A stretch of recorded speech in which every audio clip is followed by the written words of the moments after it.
Thank you. How is it going, hackers?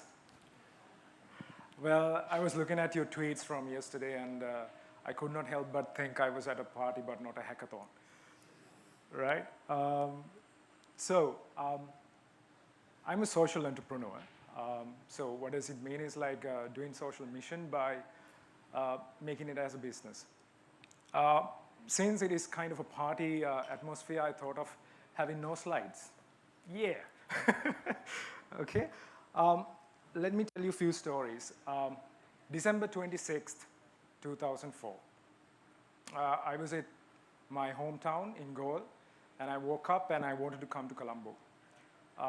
Back in that time, I was 24, and the year was 2004. I was just passed out of University of Moratuwa and done my CIMA finals, and I was a very happy guy. And at that particular day, I was just 1 week into the first job in my life. So everything was pretty straightforward and balanced out. The life can get better, right? So on that particular day when I was packing the bag, my mother came to me and said that she's preparing some stuff, lunch for the relatives. Why don't you stay back?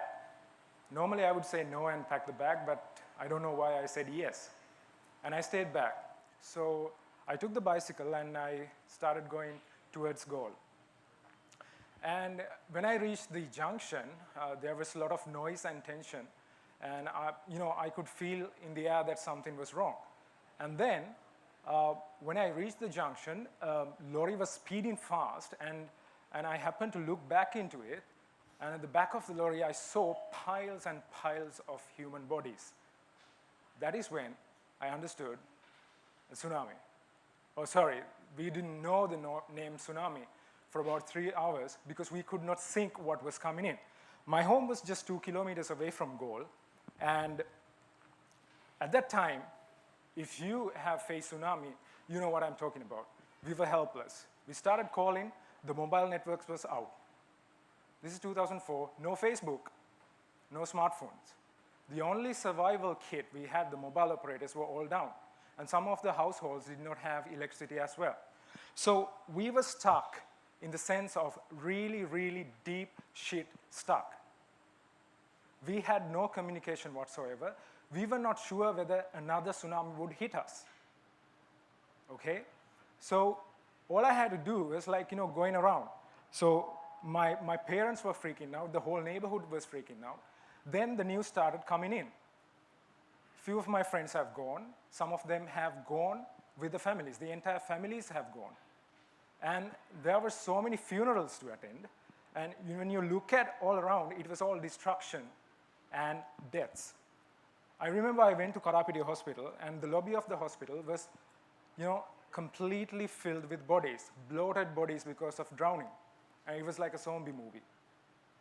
And at that time, when I came out of the hospital, there was 3-wheelers and vans piling with coffins on top of it. Like there was a 3-wheeler with about 5 coffins.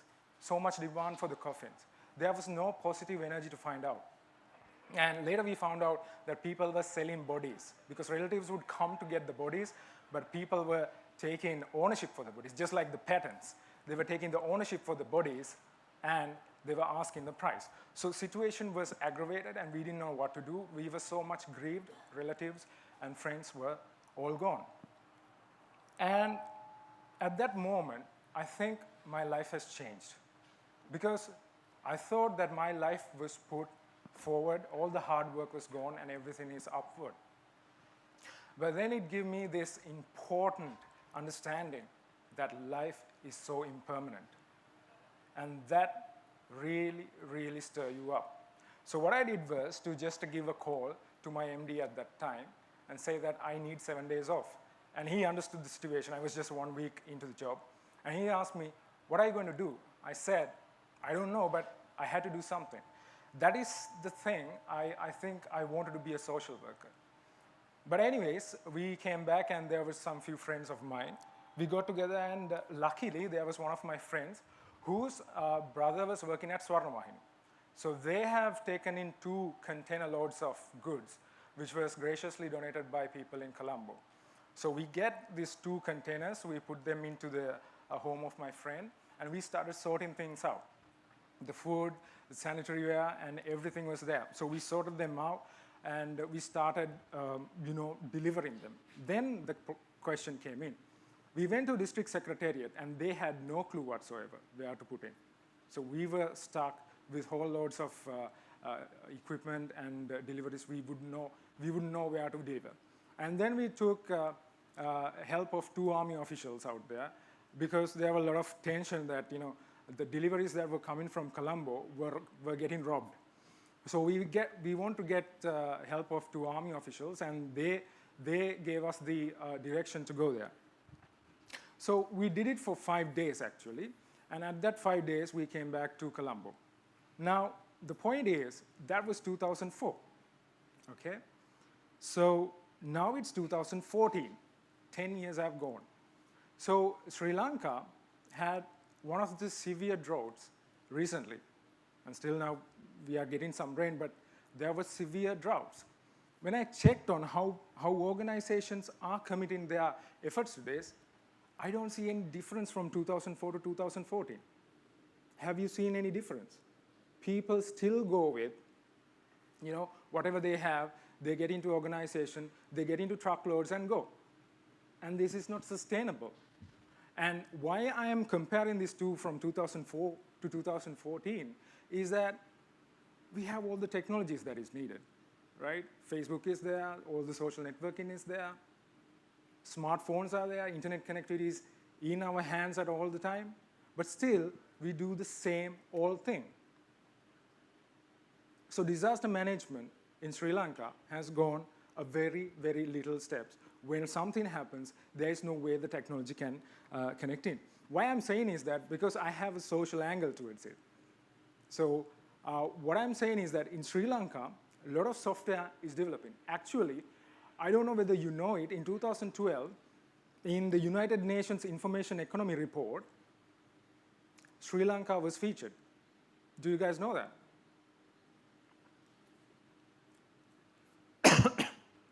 Sorry, there were 6 countries featured. 4 countries were BRIC countries, Brazil, Russia, India, and China. Other 2 countries were South Korea and Sri Lanka. So that was a fantastic moment for Sri Lankan software industry. So what this means is, so out of these BRIC countries and South Korea, Sri Lanka is positioned as a country that exports a lot of software. So it was given as a unique case that Sri Lanka is producing some quality software. There's no wonder. I mean, when you look at it, WSO2, every time I go into eBay, I have a small pride, like everything that goes through that, going through a middleware of WSO2. Fantastic. There are people like, the Kapruka, Mr. Dulit, and Mr. Harsha Pursingh. All these guys have built that entrepreneurship culture, and you have this certain pride that Sri Lankan can do quality stuff. Now, in that report, I was so happy that Fusion, my organization, was also featured. Why? Because we tend to create an ecosystem with the corporates, NGOs, and the government out there, so that we create an ecosystem that the communities can get the best of this latest technology. On top of that, in one of the forums that we presented it, there was this concern, like some guy from the audience was saying, so Sri Lanka is, selling software to John and Jane, but not to Malaka and Malka. So for inner consumption, there is no software generation happening. So it was a pretty intense comment, but then we understood that for a country that is going through the learning curve, that is, the exporting software is the starting point, and then gradually it becomes the consumption of the country in itself. So at this moment, there is little happening. So my point is, for you, is to think about that, how you can change the lives around you. Probably you may do some little thing, but it can happen a long way. For example, Facebook did not started with reaching 1 billion people. It just started, sharing photos within the university communities.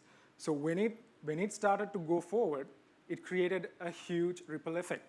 So likewise, think of solving some problem within your communities so that something would happen. I'll tell you an example. Prajit was telling about the failures you have. Back in 2009, we started a product called FarmerNet.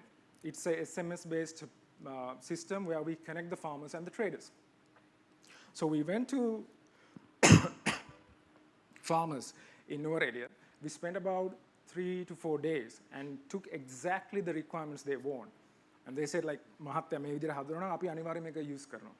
අපි කොහොම හරි SMS ගහලා අපි කොහොම හරි කරලා traders ලා හොයාගන්න." So that's what they said. So because they said, we built a system and started promoting that. To our surprise, very few people have used it. And when we understood why they are not using it, okay, there were some technical problems as well. There was one technical problem that farmers, because of they are doing a lot of hard work, their fingers are getting very scratched, and their fingers are very, very big, and they can't use the SMS. Right? That was the one reason that they were telling. On the other hand, we understood that those are very trivial, but when you look at finding new traders to farmers, there is a vicious credit cycle happening in it. For farmers, if they take credit from one person, he is bound to give his output, the harvest, into that creditor. So he's bound and into a vicious circle altogether. So if he finds a new buyer, apparently it happened, when he sold it to a new buyer, the creditor has told him that he will not buy from him. So there is always this security option that doesn't happen. So we understood the lesson. And so we made sure that we will not be focused on the product itself, but we would go and understand what these communities need. So then gradually we started taking things up. Then came the smart village. In 2011, we wanted to give smartphones to people and see how they can use it on education and helping small and medium entrepreneurs to come up, to sell their stuff. But having said that, there was this story that happened in 2012. That was in Alayagoda in Kurunegala village. They were producing coir brushes. So we gave this Android phone to one of the enterprise promotion officers of our microfinance arm. And we gave him how to use the phone and how to help them and how to start a blog, how to start a Facebook page and such. So he went around the village and put pictures of the stuff that the small and medium entrepreneurs were selling. So there was this particular coir brushes. So we asked him to put stuff on the coir brushes on a Facebook page for the community. So he did. And we started sharing within our circles in Facebook within Colombo. And after 1 month, we got to know that that post was taken up by export manager of Haley's, because in that post there was this mobile number. So that export manager called them directly. And now Haley's is buying 1 million pieces each month. So one coir brush, it was like this much of a size. It was sold at 75 cents before from the local buyer. Now Haley's is buying at 150 rupees. So that's a 100% increase. So people understood that by putting their stuff online, make them more opportunities. And on the other hand, the funny thing is that the previous buyer is also willing to buy at 150 rupees. So mind you, so they are getting 1 million pieces every month. So a whole village was transformed. So having said this story, does that mean that same story and the same methodology can be replaced in another village? It is not. We try to do that, but it is not. Because what we found out was the spirit of entrepreneurship, the willingness to go that extra mile. Then we went back and tried to analyze what went right in that village. What made Haley's buy those 1 million pieces? Then we understood that the microfinance arm of Sarvodaya has given them business acumen. How to make a coir brush that is of standard quality that would be acceptable to a multinational. And that is why they have been selected. We go into another village, but their coir brushes are not into the standard that Haley's or other multinational would look at. So we understood how important is that coaching on business acumen. That is exactly what Prajit was telling about mentorship. Mentorship is very important for software enterprises. Because what I found out is that in my journeys up to now, I have been going into a lot of hackathons and a lot of competitions on in software development. The first question I ask from any team is that, how committed are you to take this beyond the hackathon's 2 days? Because hackathon happens for 48 hours, but things does not happen in 48 hours. Most of the time in the hackathons, we found out that there is a commitment within that period, but beyond that, it takes a huge commitment. It takes a lot of effort and focus into getting it to a place where you can earn money out of it. So think about that, and that is basically my story today, because I don't want to bore you to death, because you have a lot of coding to do.